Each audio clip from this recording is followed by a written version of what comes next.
Piny owacho oyango ni gidhi medo jopuonj 35,000 ngas ma bende jopuonj mamoko mag junior secondary maromo 20,000 idhi ndiki e tich e yo mongirore. Kamano bende kwayo gol ne jonyuol mondo obed machiegni gi nyithindgi ma neno ni gidongo ka gin nyithindo malong'o, mana kaka Dalinta Ouma leronwa.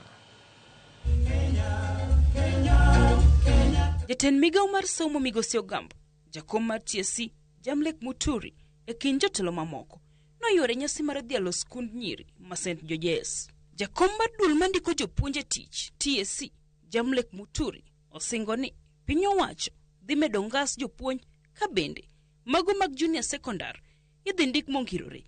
Wach mako machielo jatend piny William Ruto nosiro kowacho ni giduto gibiro yudo thuolo e sirkal. Over the past 3 years, we have expanded opportunity at every stage of that journey.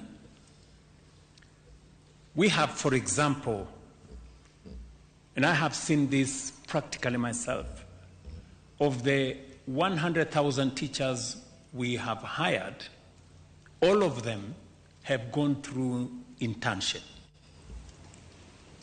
We hired them as interns and they graduated into permanent and pensionable workers. Teachers of the whole country, because of pragmatic leadership of His Excellency the President, the government has been able to employ 100,000 teachers.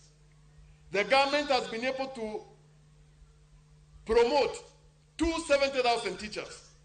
And next week, we are advertising promotion of over 34,000 teachers. And the government also has set aside money to convert 20,000 JS teachers to permanent and pensionable terms. So this is all meant to ensure that the teachers are motivated. Teacher will have a motivated learner.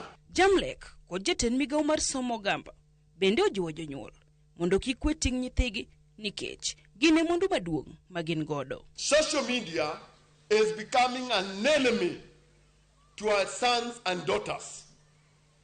And therefore, as we have been advised by this, let us not dwell on social media when we go for holiday or wherever we are, and let us parents monitor the kind of garbage our learners, our sons and daughters are getting from social media.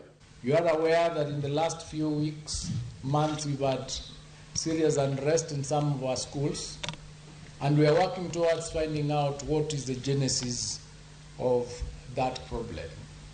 The involvement of parents alone may not be the cause.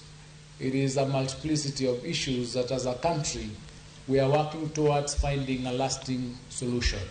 Migosi Ogamba bende ojiwo jopuonjre ma pacho ka mondo ket maino margi e tiegruokgi. To the students, you are the greatest investment this nation is making.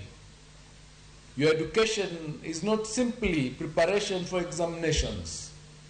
It is preparation for leadership, for innovation, and for service to society. Kaluwore gi sirkal, nyithindo gin mwandu maduong', omiyo jonyuol onego ket maino e miyo gi puonj mabeyo e kinde ma gidongo mondo konygi e ngimagi manyime. Dalinta Ouma, Ramogi TV, Nairobi. Kawadhi nyime ni moko kuom jok manoyudo hinyruok e kinde ng'anyo ma pacho ka wacho ni nyaka sani pok